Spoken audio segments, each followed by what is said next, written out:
আমাদের দোয়া আজ মাঠে মারা যাচ্ছে শুধু একটা কারণ, যে লোক যে কাজ করেনি তার নামে বানিয়ে বানিয়ে সেই দোষ দিয়ে আজ দুনিয়ার মানুষের সামনে তাকে আমরা কালার করার চেষ্টা করছি। হ্যাঁ, এ দোষে দেশে এখন নেই, আর এটা সবচাইতে বেশি করছে দেশে কিছু নামধারী মুনাফিক আলেমরা। এটা আমাদের জীবনে এখন একটা নিয়ম, আমরা মনে করি তো নাকি এটা শ্রেষ্ঠ নিয়ম। পৃথিবীর মানুষকে আল্লাহ যা দিয়েছেন আর মানুষ যা পেয়ে আনন্দে আছে, আল্লাহর দৃষ্টিতে সবচাইতে উত্তম বিষয় আল্লাহর কাছে কোরআন শোনা।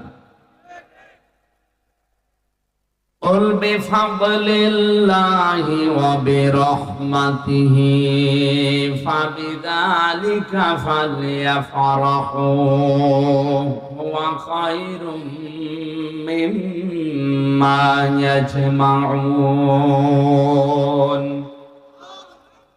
সূরা ইউনূস 11